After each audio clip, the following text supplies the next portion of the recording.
That's like fuck that shit. I'm not. Your shadow box found the options in the grocery store. It's Mega Monday, makes it understain the kitchen wall. Didn't make you tell me that I'm singing just a big noise. So we're sitting here with Warner, otherwise known as Warren 10. How's it going? Pretty good for the circumstances we're in at the moment. Yeah, for sure. Yeah. So I want to start by asking, do you mix your own music? Mix?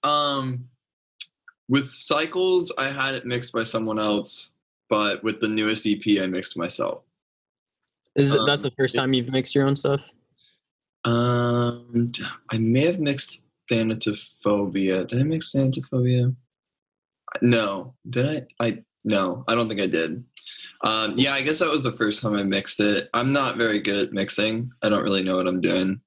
I go by my ear, but I don't know software very well, so I don't know. It gets kind of confusing. I don't have also like a treated room, so I think that also is a bit of the problem. I mean, mixing is a hard process too. I'll just kind of like do it how I think it should sound, and then transport it to like my phone, and then I'll go in the car and like go on headphones and listen to it back, and then be like, oh, okay, like less bass and kind of things like that, or like there should be a phaser there, things like that. But yeah, I don't know. I'm not qualified. I wouldn't mix anybody else's stuff. But you mixed Summer Mixtape? Mm-hmm. And I do everything myself. It's just at that point, the mixing and the mastering is usually when I'm like, okay, I'm going to hand this over to somebody else. Yeah. Not my day. So when you started releasing music, I know you play all the instruments. Did you know how to play everything when you started releasing music, or did you have to teach yourself new instruments? Yeah, I didn't know how to play really any of these instruments. I'm a drummer. I've been playing drums since I was a little kid. I went to music school for drumming. Drums have always been my thing. And then let's see what happened. In middle school, they told the percussionist, the drummers in orchestra, I was in orchestra, and they told them you can't play like a drum or a snare drum or drum set until you learn like glockenspiel or xylophone or marimba. And of course we're all like, oh, that's fucking bullshit. Like, no, I want to play a drum set. Or bass drum. Like I'm a drummer. And as much as and that band teacher was the worst. Like he made kids cry. I know kids who will never pick up a drum again. I don't know how I stayed in there, but I was able to stay in there. And it's funny that kind of progressed to high school, where I joined marching band, and I got a hernia from carrying gear, from carrying really heavy music gear.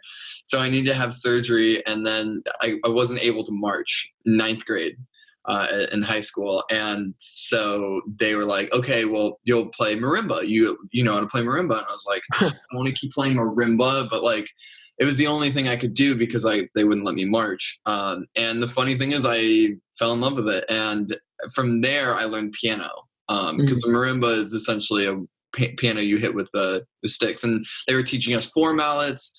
So from there, I had like a MIDI keyboard and kind of played on that and made beats and stuff, and then progressed to like sitting at an actual piano.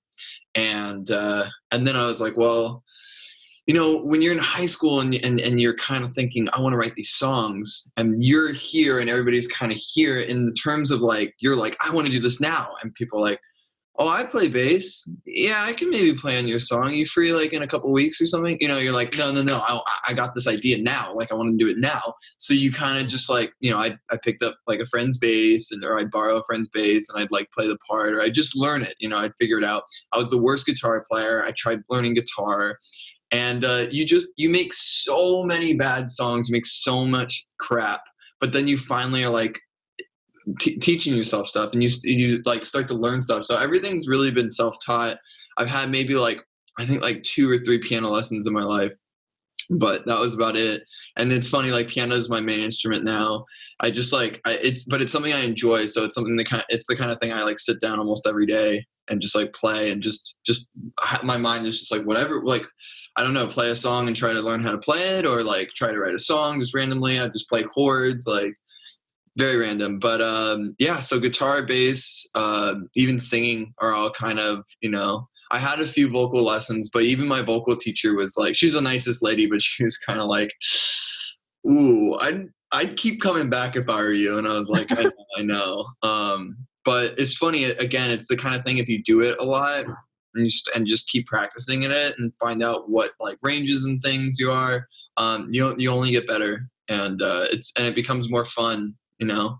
So yeah, I would love to learn new instruments too. I would love to learn like strings in terms of like a cello or a violin. That's kind of the next dive in, or a pedal steel. I think pedal steel would be super sick.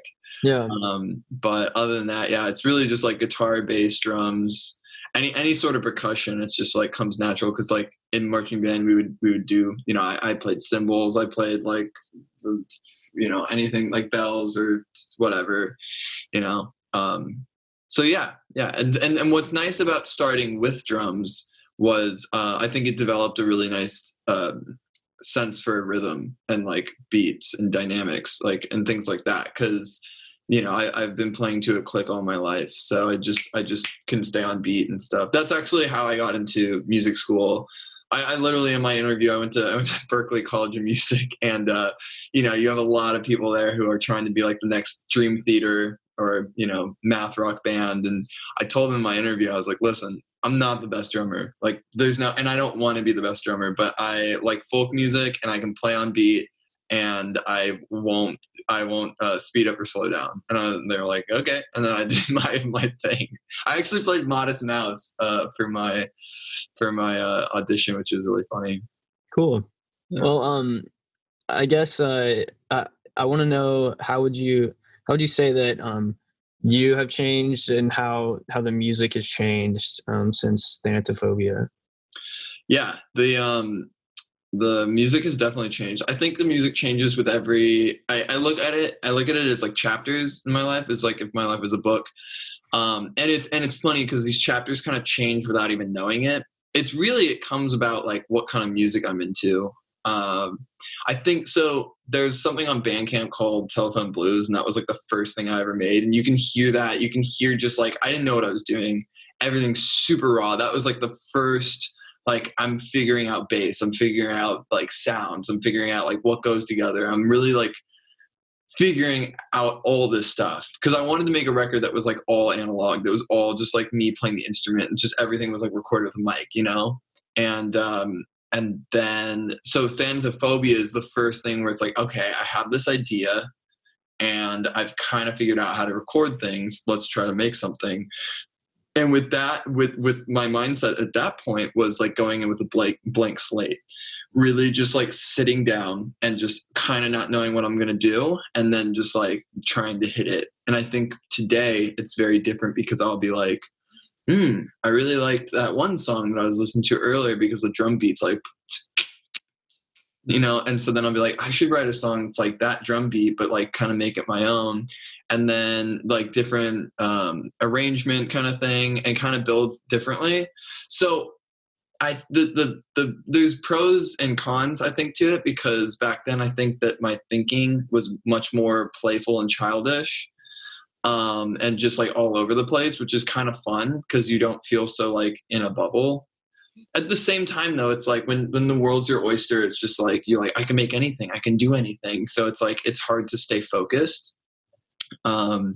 So yeah, I must say, like, it's been really interesting. I've kind of you know, you go through also writer's block and like music renaissances of just like, I have so many ideas, and I want to create so much. Recently, I've been working on an EP, and I've really been feeling like I just so like, yes, this is what I've been wanting to do for so long, and like it's flowing really nicely. I hope that answers your question. Yeah, for sure. Yeah, it did. So for Summer Mixtape has been out for like a few months now. And you've talked about like how emotional it is. And I just want to know how you like view it in retrospect now that it's been out for a while. At the moment, that's one of my favorite things that I've written. Now, it's also because it's probably the newest thing that I've put out, but that seems so honest and raw, and like, as I mentioned before, I mixed it, you know, and it's mastered by my friend Riley. I just think that it's just so much what I'm about, or like what I'm trying to make and stuff. So I think you can hear for the futures to come, it's like going to be a lot derived from those kind of sounds, kind of thing. I mean, I'm a little bummed the way it was recorded. I think it could have been better. But you know, I'm sure all musicians think that. They're like, I could have done it better. But I think the style and how, like, I really put myself in the ringer for that. And it felt really good. I feel like so much better on the other side of that. Yeah. Yeah. It was yeah. Can you talk about the album cover? Yes. I did the album cover with my friend Maya. We went to high school together. She's an amazing, talented artist, and I wanted to collab with her on something. And so I kept sending her photos of me and my ex-girlfriend, and she would be stoked. But then she'd be like, did you get permission to use this photo from her? And I'd be like, no. And I'd remember I'd be like, yeah, she probably will say no. Like, I shouldn't reach out to her because we weren't talking. Yeah. And I was like, I shouldn't reach out to her. And I shouldn't put out a photo of us like together. And then I had this one photo where it was just shadows of me and the girl. And I was like, that's kind of cool. Like, she can't say anything. I took the photo. It's just a shadow of us. Like, what is she gonna say? And we just like, we had so many ideas, and we kept like, there's so many versions of the cover. And then as a joke, she did that. She was like, oh, should I just do this? And she like clicked it, and it was like, you know, handwritten notes go here. And I was like, yeah, that's genius. Yeah, let's do it. And she was like, really? And I was like, yeah. I was like, no more playing around. Like, that's the one. I love it because it's just like, when I was in, the whole EP is about me just surrounding myself with every love letter, every photo, everything that me and this girl had, because we dated for 5.5 years. So it was just a lot. And it was, some of the shit was just so intense, like talking about, you know, getting married and being like high school sweethearts kind of, you know, it's just like this really strong connection. But it's crazy. Even with somebody like that, you've had moments where you're like, fuck you, I never want to see you again. So it was this, you just like, I guess I was transported to a world where like we just cared so much about each other, and it was just so different than we interact now. So yeah, it was just really intense, and I just wanted to put that out. And yeah, and so that was the cover, and I thought, it was like that's the handwritten notes go here, because I kept telling her that's what it was like, and so it was just like, I like that it's just blank, you know. Mm-hmm. And so it's just like wiped. It's just erased. I don't want to make you get in too depth if you don't want to, because I know it's all really personal. But I wanted to ask about the skit at the beginning of "In the Chair," because yeah, I think that's a really cool moment on the EP. Yeah, it's funny. I'm an open book. But this this girl that I was with is very much like, I don't like you talking about her personal life. Mm-hmm. And it's funny. So we've actually like made up since all this, you know, like we've talked, and things are much better. And it's just funny. She was like, gosh, like dating a musician is like kind of gnarly. And I was like, yeah, I mean, like, I'm very much open. And the thing is, I told her, I was like, I never like shat on you. I was never like writing songs where I'm like, fuck you. I mean, like, I wrote love songs, and they're like all about like how much I love this girl. So it's not like, you know, there was nothing wrong, but I did like open up about our relationship. I can only compare it to like, there's that Simpsons episode where Homer is giving a class on like his marriage with Marge. and she hates it because she's like, you're giving away like all these things that you have between us. So I think it relates so much to that, because I'm just trying to like show other people, like, I guess, like, not so much teach, but to be relatable, you know? Yeah.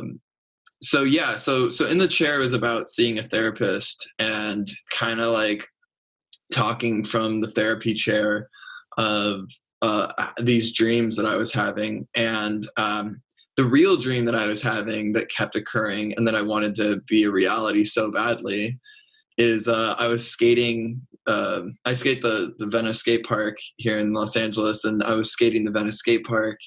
And this is when we were broken up, and she just like walks up to the railing, and I'm like, whoa. And so I like skate over, and we start talking, and she's like crying and I'm crying, and she's like, can we talk? And we go on this like long beach walk, and it's like this beautiful kind of, I don't know, we like, I guess in the dream it's we get back together, of course. So, you know, I think anybody who's broken up is thinking like, I want to get back with this person. There's some sort of idea of like, I'd like to get back with this person. So that was this dream that I kept having. But I was like, God, that's so lame to say to somebody and to write about, like at the skate park, like she rolls up, then I roll up. You know, like the stupidest thing. So I tried to like, I talked, my friend Alexis is just like a very, I think she's going to be a therapist one day. So we started talking, and I was like, I want to create this, like this idea of like something that's based off my dreams, but also that is like something that I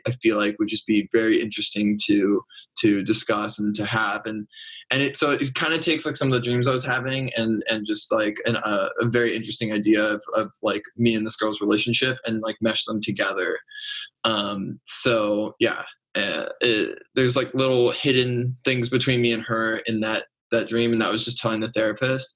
And then the first part of the song, that's my favorite song and that I've ever written. I love that song because it's just super real. The first part of the song, with kind of like the doo-wop feel, is this kind of dream world where like everything's good. Like you're pressing flowers in your bedroom and I'm writing music, and like the world is beautiful. The birds are singing, that, you know, I love you, you love me. And then there's that like cut, that rip, that slice where it goes into, you know, she moved across town. We used to live really close to each other, and then she moves across town, and we're not really talking, and like I didn't really see her that much, and she like wants to like grow up and stop living as like a child, and is what she kind of put it. And I tried to accommodate, and it just like we were just getting pulled apart. So the whole idea is like, this is like, I always tell her, I'm like, you know, I would never write like a mean or negative so much thing in my music, because I think it was like I was writing a song that's like, hey, fuck you. And then like in 10 years I listened it back, I'm like, damn, like that was uncool maybe, you know, like I'm kind of crazy. So I try to like keep it nice and clean, but I'm, you know, I'm upset here. So I'm saying like, back when you lived on the West Side with me, like everything was great and I loved you. But like when you moved east, it's like, dude, I don't want to hang out with you anymore, you know? And so that's what the ending is really like. And so yeah, I don't know. It's a very intense song, but it's about seeing a therapist about it too, and just like trying to get over it, you know? Yeah, I like that song a lot. Thank you. Yeah, it's tough because I think like a lot of people want to hear like give me something that bops, you know? And I'm just like, man, okay. Like, but I also, you know, I want to make, I really like this band, the Unicorns. I'm sure you've heard of them.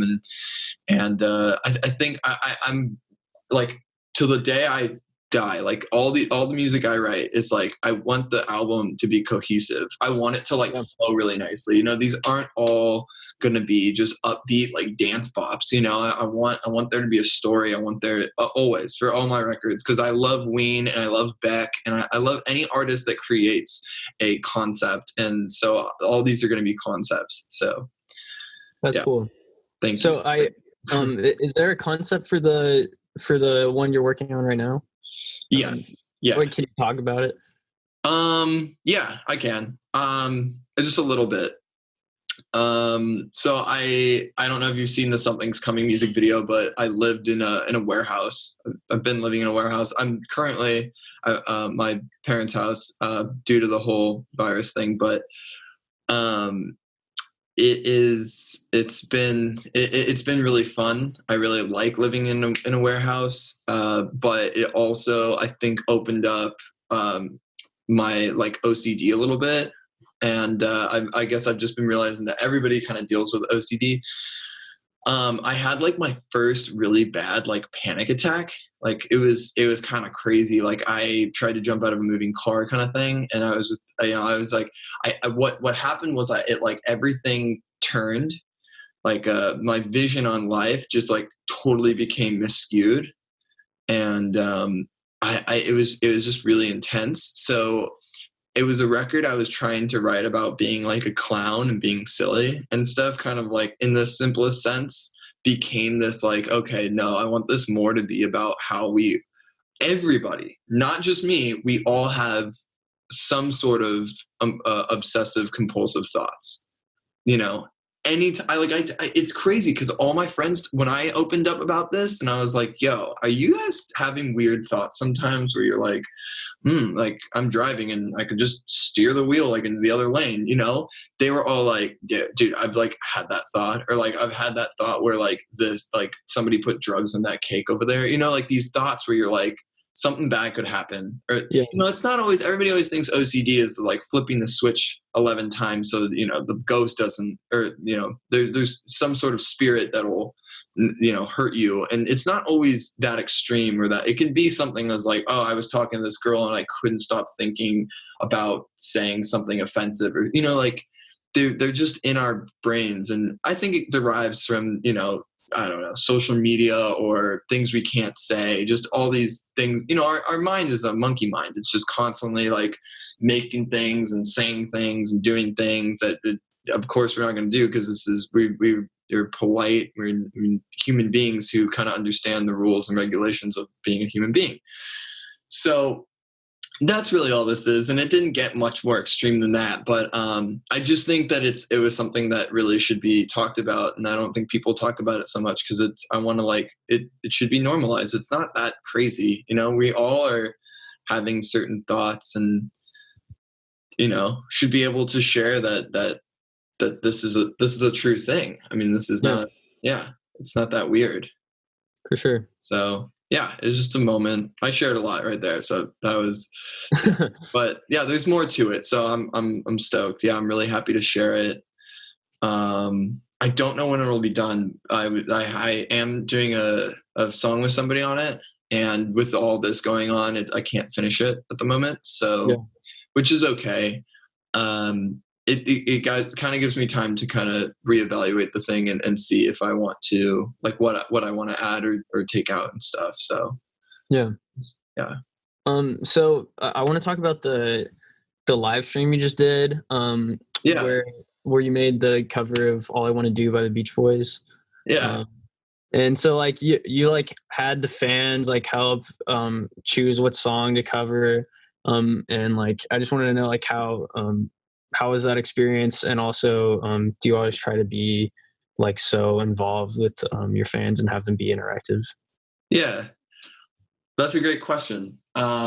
So the idea stemmed from, I always had this music video idea. I'd tell people it was $1 million idea, where I would set up a bunch of cameras in the tin house and I'd be like, let me sit in there, write a song for 72 hours, like lock myself in 72 hours, you know, and write a song. And then when I come out, I'll put that song on YouTube and we'll have a time-lapse video of me making it. And they're like, yeah, that's $1 million idea. That's a video that people will, you know, oh, we broke a Guinness World Record, like all this shit.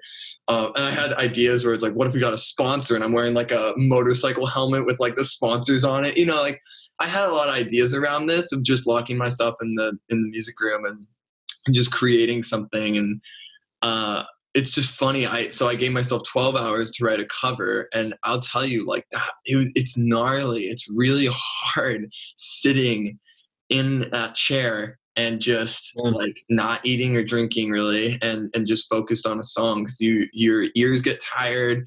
my body was so achy after it.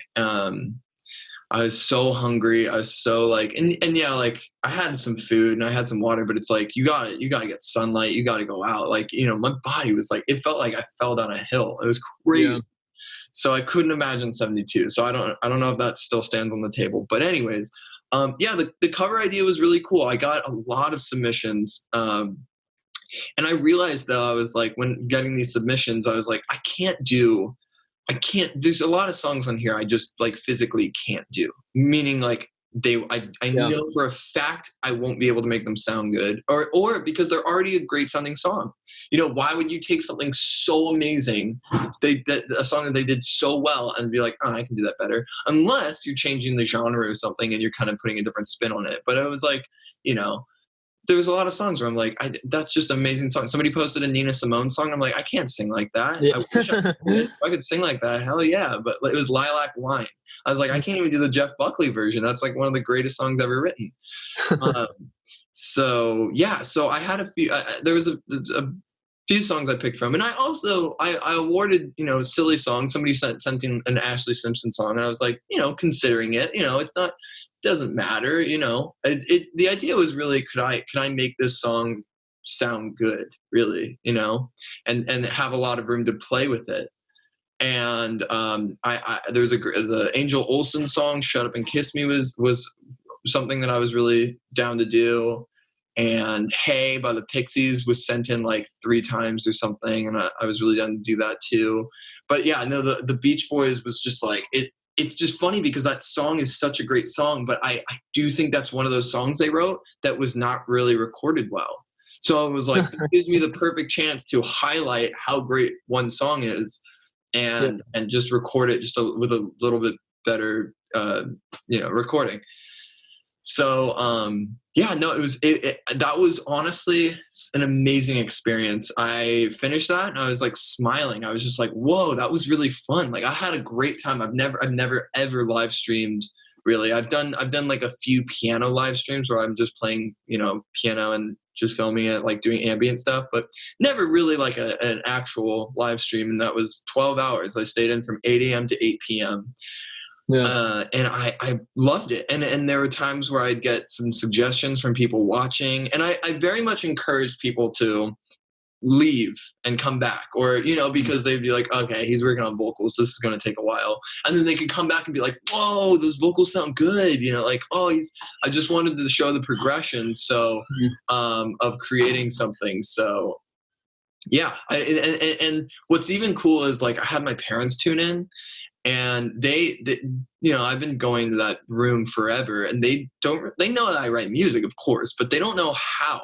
And so even they got to see how I really do it, like how I make things. And there's no right or wrong way, but that's just kind of where I start. And even though that was a cover, and I kind of had like instructions, I, you know, had it, because it's like the lyrics and the chords. That's usually how I write it. I'll start on keys, kind of lay down like a skeleton, and then you do drums and bass, and then you kind of form it from there.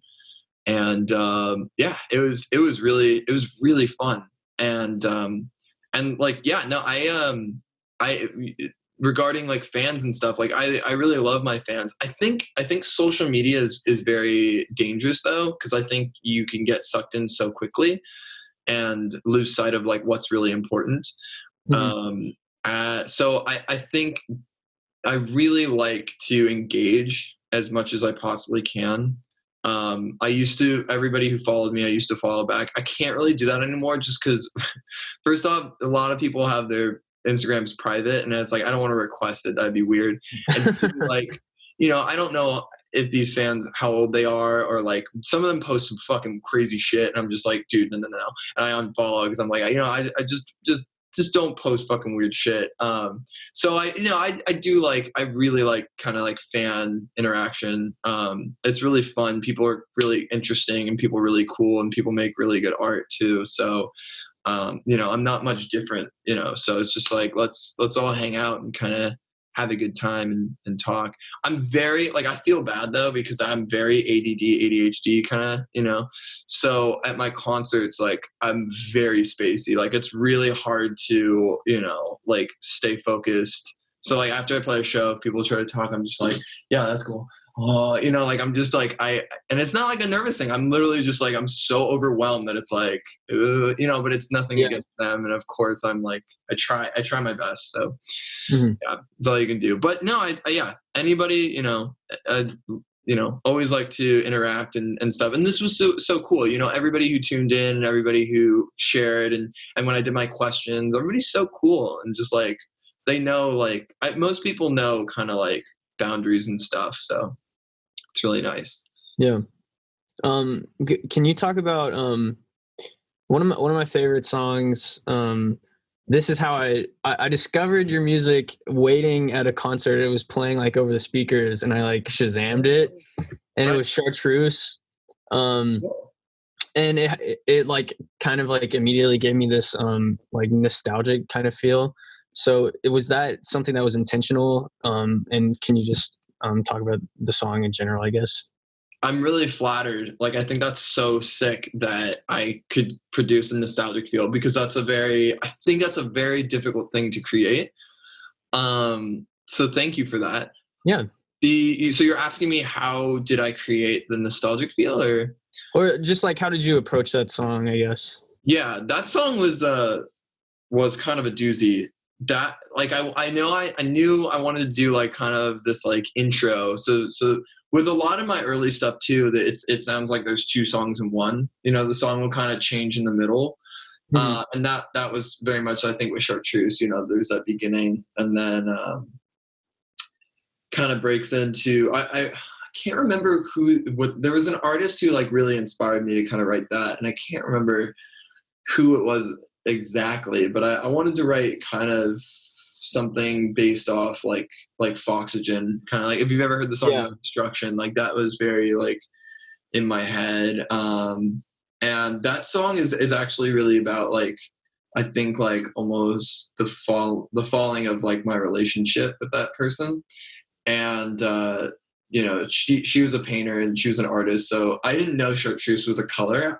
I think she had said that to me once, and I was like, what the hell is that? And I looked it up. It's a color, a very beautiful color. And so I'm trying to think like how that really came to be. As in styles, I mean, it's fun when you're recording, you can kind of, hone in on an instrument. And I think that one I really honed in on bass. And it was just getting like a nice bass tone. And then when you have like a warm bass tone, you can kind of wrap around that. So that's kind of, I think bass and like the Wurlitzer on there is like really where I was at. Yeah. Cool. I hope that answers your question. Yeah. No, for sure. Okay. So also that's like the Cycles album cover is like probably my favorite album cover ever, because the photo is so cool and also the graphics. And I was just wondering if you wanted to talk about like how that album cover came to be. Sure. The person who took the photo, his name's Brad Goldling, and I met him through my friend Marcus, and he is amazing. He's from Canada, and we just like hit it off immediately. And we did a photo at my parents' house, just filming around. And it was right. My dad, he just got himself a jacuzzi, and I was like, let's do it in the jacuzzi. So we took a lot of photos. I don't know why I picked the suit and tie. I think I wanted to like be professional, but then I was like, I'll be professional, but I'll be like sopping wet, so we just like ran around.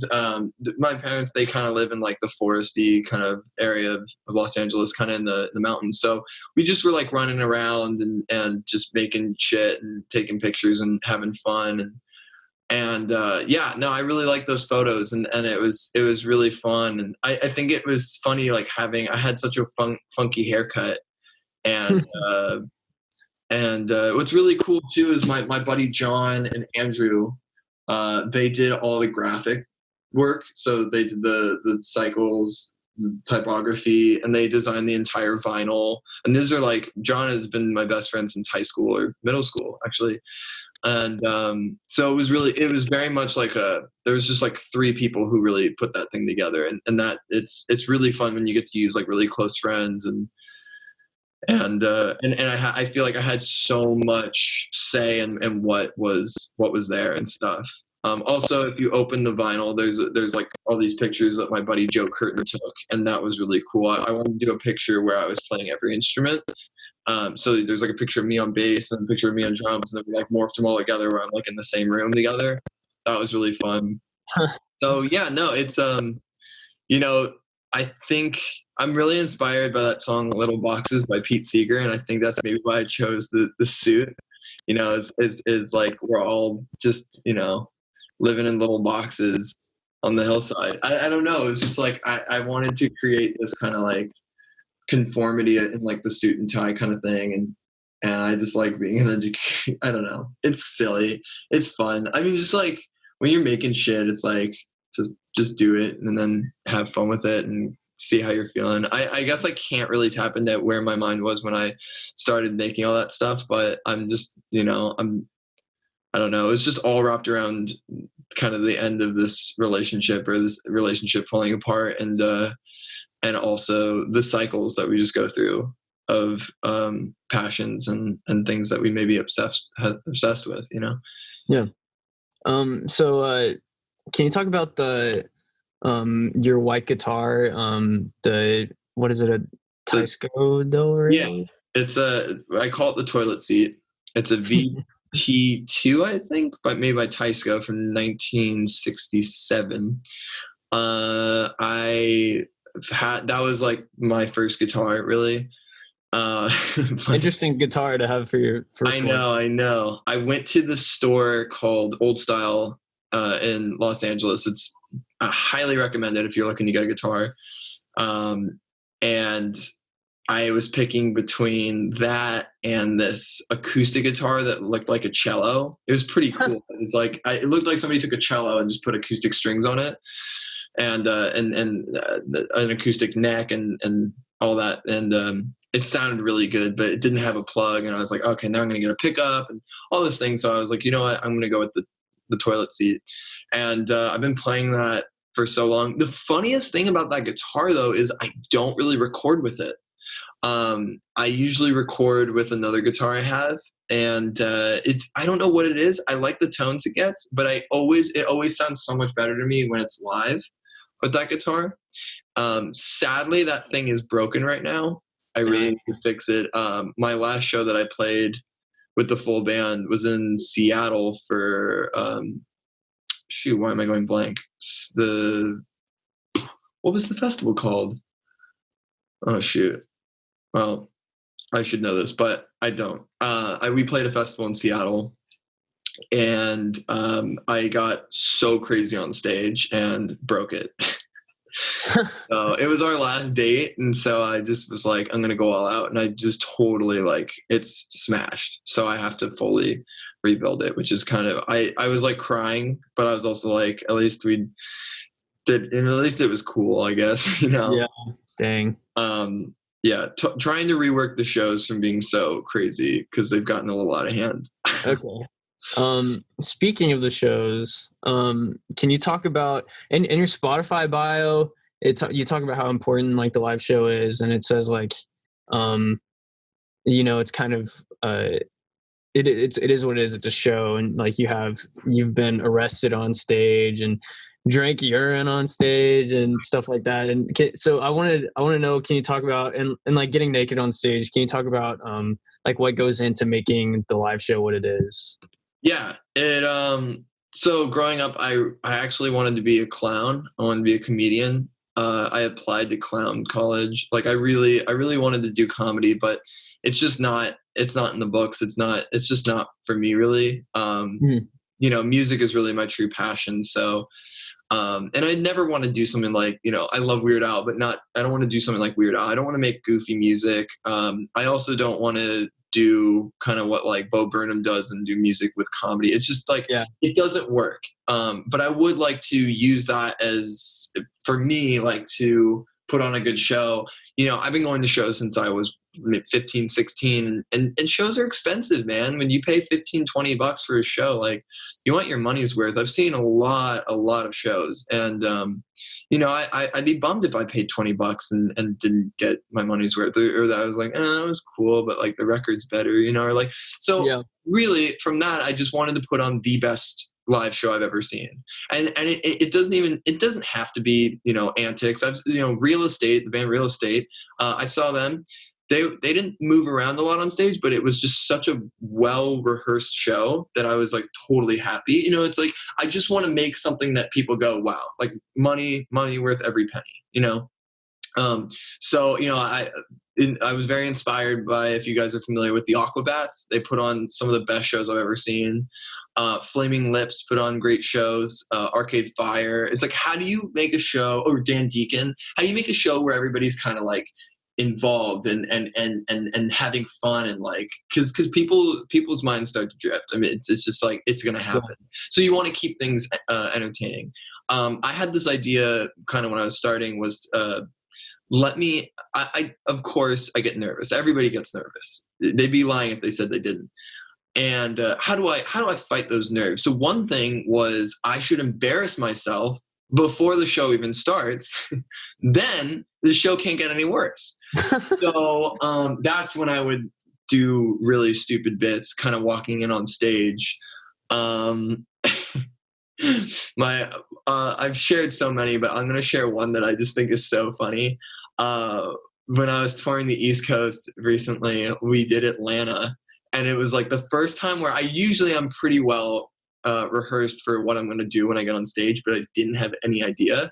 So I did the stupidest thing ever, where I just walked on stage and acted like I was like, I can't remember if I was I acted like I was the janitor. So I like came up and I was like sweeping the it was like a really bad musical. I was like sweeping the stage. And I was like, is there an audience out there? And then I'm like looking. I was like, oh, I don't know if Mr. Warrenton's going to show up. And I was like, maybe I can play a few songs. It was like the cheesiest, dumbest shit I've ever done. But it's just so funny because it's just like, because it's just so dumb, And I was so embarrassed, but then it's like, okay, the show can't get any worse. So now you can have fun, and now you get it, like, whatever. Yeah. So yeah, so I truly, truly put in a lot of effort into these live shows and try to make them the best they can be. It is really nice playing solo, because I feel like that burden's taken off, because it's just me and an acoustic, and I can just play the songs for as they are, or how they've started. But playing with a band, and it's cool. My band, they're all really good friends of mine. They all play in other bands, but they're very professional, and they love playing with me because, and I love when they play with me, because they're very into the same concept that I am, where it's, let's put on a great show. It's funny. My bassist pushes me. He goes, "What are we wearing, guys?" And I'm like, "What do you mean?" He's like, "I was thinking fisherman outfits. Let's do it." And I'm like, all right, like, let's do it. Yeah, let's figure that out. So they help me out, and I help them out, and it's a lot of fun. The shows are fun. Yeah. Unfortunately, I haven't gotten the chance to see you, but I'm looking forward to the next time that you're in. For sure, next South by I'll be there. Heck yeah. So just a few more questions. Another song that I was wondering if you could talk about real quick is Fine, because I just love the way that song starts, like, so intense. And I was wondering if you could talk about like what I guess the process behind that song as well. That was actually a totally 100% different song before it really became Fine. That drum beat I recorded maybe like 3 years ago. And what happened was I went into the studio with a dear friend of mine who was playing guitar with me. And we went into a really fancy, nice studio and made an entire album that has not been released. And I will never release it, because it was the worst experience I've ever had, like, writing music. It was just horrible. And nothing against him. We're still good friends, but it was just a bad writing session. And we just locked ourselves in a studio, locked out, and tried to make a record, and it just did not work out. So with that being said, though, I had filmed a music video for that song, and back 3 years ago. And I was like, we can't put this out. I'm never going to put the song out. And then I was like, but I like the music video. What if I took the drums, scratched everything else, and wrote a different song on top of it? And he was like, I don't see why we can't do that. Like, I'll re-edit the video to it, it'll be the same BPM. Great. I did fine. And then he was like, I don't think it works out with the video anymore. And I was like, no worries. But I still put it out. And I do really like that song. It's very like, I think it's very fun. And yeah. It's supposed to be very like childlike. You've said that you make songs usually based on things that have happened to you. So is it weird to listen to your own music? Because I know for a lot of artists that it's like it's weird to listen to yourself and like just hear yourself sing and stuff like that. So I was wondering if that's weird for you at all. I don't like listening to my music if I'm in the car with like a friend or it's just me and a stranger. I think that's always kind of a little weird. Especially I'm not one to like brag and boast. I'd hate to be like, check this song out, and I put on my own music. I mean, it may be like, oh yeah, you want to hear a song really quick or like a little bit of a song, but it's like I really don't like playing my music when it's just me and a stranger or even me and a family member. It's just kind of weird. It's like, I don't know, like music's so personal, like listen to it on your own time. Or at a party. That is kind of weird because I'm a Leo, and of course, like I do like being the center of attention, but not like that. I don't like it's like, hey everybody, he wrote this song. I don't want to like. I'm gonna be like, all right, I'm out. But with that being said, I do really like. I like my music. I think that it'd be weird if I didn't. Because I write music that I want to listen to.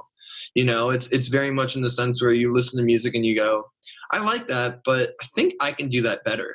And you kind of try to like write a song that you want to listen to. I write music that I would want to listen to.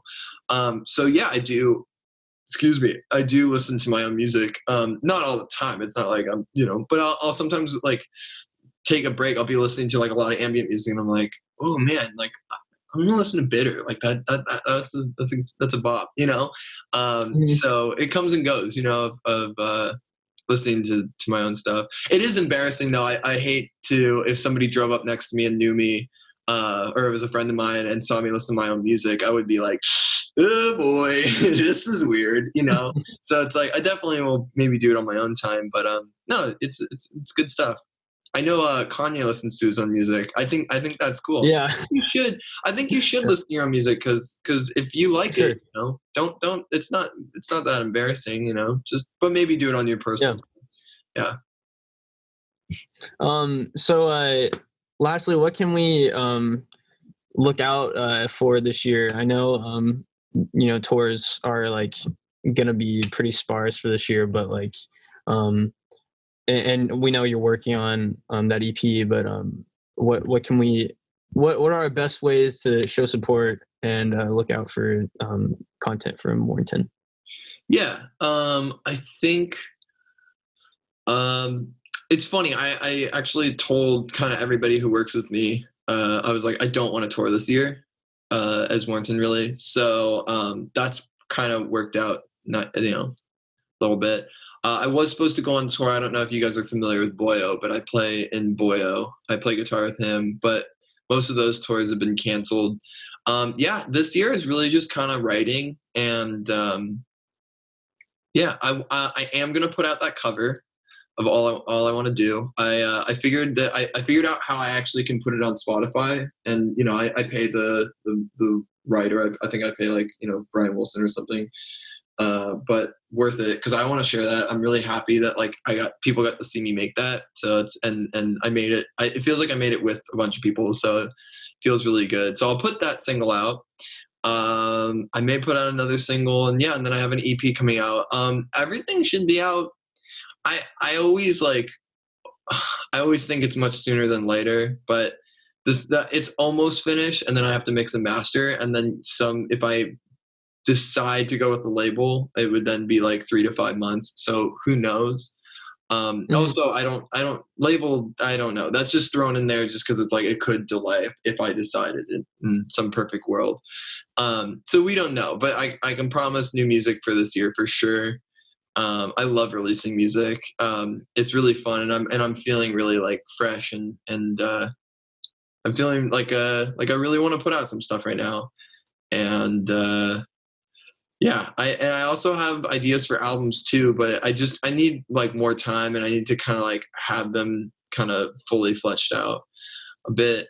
So, but I can guarantee like the cover and an EP for this year. And I'm really excited to put this EP out. I think I've kind of talked about it a little bit, but I'm just it's something I'm definitely I really dig. Cool. I listened to it.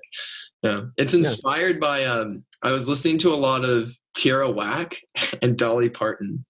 So those are the biggest inspirations on the record. Cool. Total opposites, but they're very good. Yeah. Well, thanks so much for doing this. And next time you're in town, next time you got an album coming out, I'd love to chat about it. Yeah. But we appreciate you doing this in these strange times. So thanks so much, man. Yeah, of course. Thank you, Wes. This has been a pleasure.